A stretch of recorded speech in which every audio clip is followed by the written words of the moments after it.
नमस्कार प्यारे बच्चों। मैं जानती हूँ कि आप मेरा इंतज़ार कर रहे हैं क्योंकि आपको अनुपम मैम से कहानी जो सुनना है।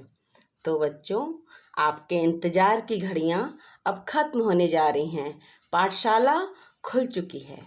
एक से बढ़कर एक अच्छी से अच्छी कहानी जो अत्यंत शिक्षाप्रद है, आपके मन मस्तिष्क पर इसका अच्छा प्रभाव पड़ेगा। ऐसी ही कहानियाँ मैं आपको सुनाना चाहती हूँ।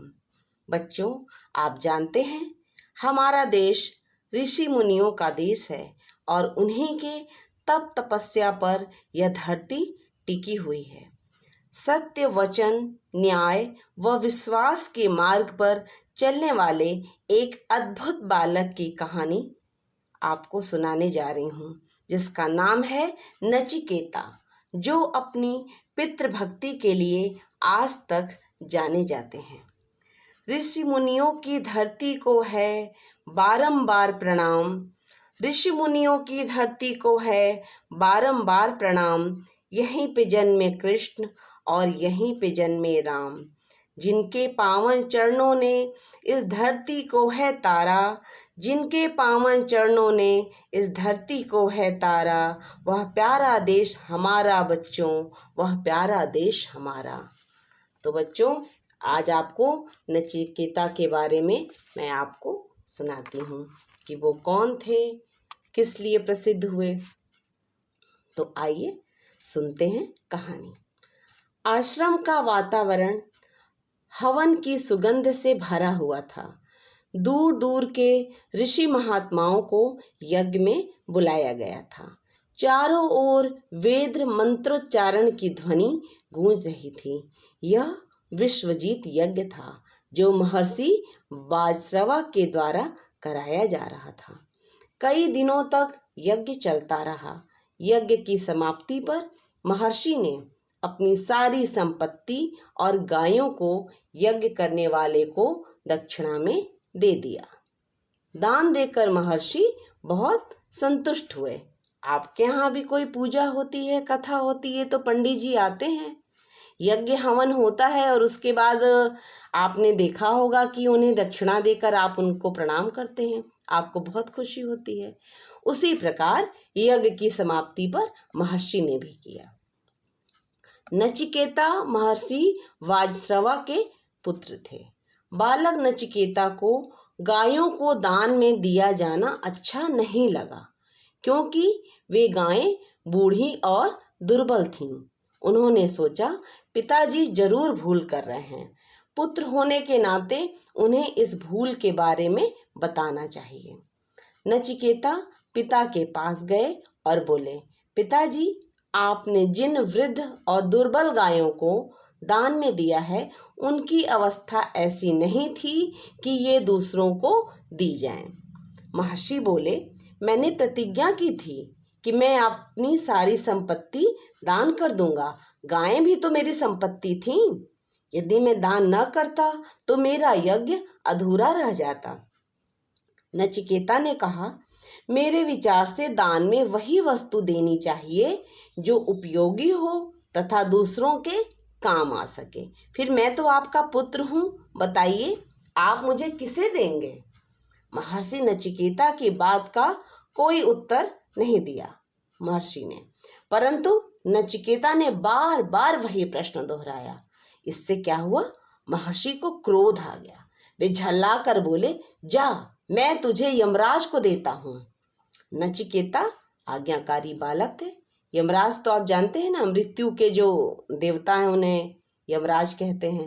मृत्यु के बाद लोग उन्हीं के पास जाते हैं जब मर जाते हैं। अब क्या था, वो तो गुस्से में बोल दिए कि जा, मैं तुझे यमराज को देता हूँ। नचिकेता आज्ञाकारी बालक थे। उन्होंने निश्चय किया कि मुझे यमराज के पास जाकर अपने पिता के वचन को सत्य करना है।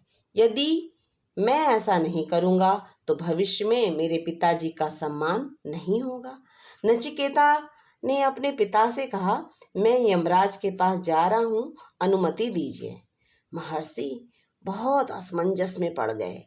काफी सोच विचार के बाद उन्होंने हृदय को कठोर करके उसे यमराज के पास जाने की अनुमति दे दी। नचिकेता यमलोक पहुंच गए, परंतु यमराज वहां नहीं थे। यमराज के दूतों ने देखा कि नचिकेता का जीवन काल अभी पूरा नहीं हुआ है, इसलिए उसकी ओर किसी ने ध्यान नहीं दिया। लेकिन नचिकेता 3 दिनों तक यमलोक के द्वार पर बैठे रहे।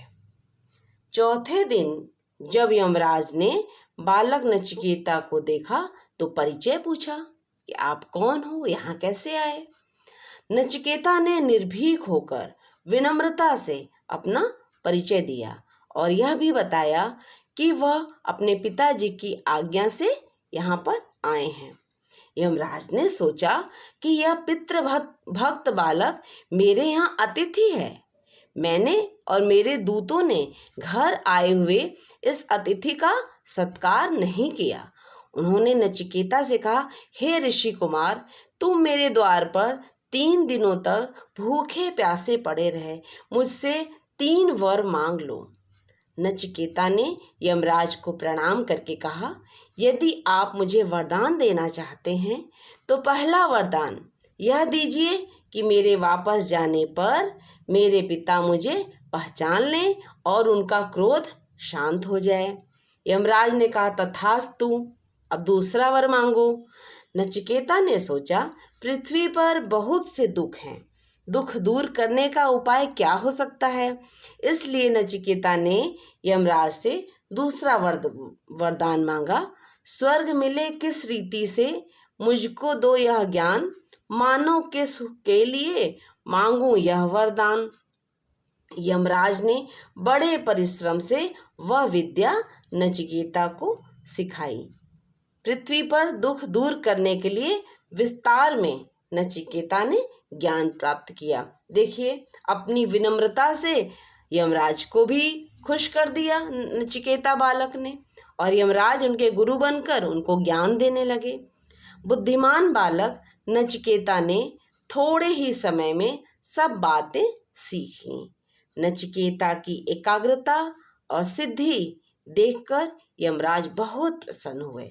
उन्होंने नचिकेता से तीसरा वरदान मांगने को कहा। नचिकेता ने कहा, मृत्यु क्यों होती है? मृत्यु के बाद मनुष्य का क्या होता है? वह कहाँ जाता है? यह प्रश्न सुनते ही यमराज चौंक पड़े। उन्होंने कहा, संसार की जो चाहो वस्तु मांग लो, परंतु यह प्रश्न मत पूछो। किंतु नचिकेता ने कहा, आपने वरदान देने के लिए कहा, अतः आप मुझे इस रहस्य को अवश्य बताइए। नचिकेता की दृढ़ता और लगन को देखकर यमराज को झुकना पड़ा। उन्होंने नचिकेता को बताया कि मृत्यु क्या है, उसका असली रूप क्या है। यह विषय कठिन है, इसलिए यहाँ पर आपको इसकी मैं विस्तृत चर्चा नहीं करूँगी बच्चों, किंतु इतना कहा जा सकता है कि जिसने पाप नहीं किया, दूसरों को पीड़ा नहीं पहुंचाई, जो सच्चाई के राह पर चला, उसे मृत्यु की पीड़ा नहीं होती, कोई कष्ट नहीं होता। तो बच्चों, इस प्रकार नचिकेता ने यमराज को खुश करके तीनों वरदान मांग लिए और वापस पृथ्वी पर अपने पिता के पास लौट आए, और वरदान के फलस्वरूप पिता ने उन्हें पहचान लिया और इस पृथ्वी पर जितने भी दुख दूर करने का भी ज्ञान नचिकेता ने ले लिया था, और उसी के अनुसार नचिकेता अपना व्यवहार करने लगे। तो बच्चों, इस प्रकार नचिकेता ने छोटी उम्र में ही अपनी पितृभक्ति, दृढ़ता और सच्चाई के बल पर ऐसे ज्ञान को प्राप्त कर लिया जो आज तक बड़े बड़े पंडित, ज्ञानी और विद्वान भी न जान सके। तो देखा बच्चों, ऐसे थे बालक नचिकेता। तो आपको भी इस कहानी से मैं समझती हूँ बहुत शिक्षा मिली होगी। सबसे पहले तो पितृभक्त होना चाहिए, पिता की आज्ञा का पालन करना चाहिए, और पिता कभी भी बालक का बुरा नहीं सोचते। अगर वो कभी कठोर शब्द भी बोल देते हैं तो उसके पीछे भी कुछ अच्छाई ही छुपी होती है। इसलिए बच्चों, आप भी पितृभक्त बनिए और उनकी आज्ञा का पालन करिए। और ये कहानी आपको कैसी लगी हमें कमेंट बॉक्स में अवश्य लिख के बताइएगा। और मेरे चैनल को आप सब्सक्राइब करिए, लाइक करिए, शेयर करिए। मिलते हैं अगले वीडियो में। तब तक के लिए धन्यवाद। नमस्कार।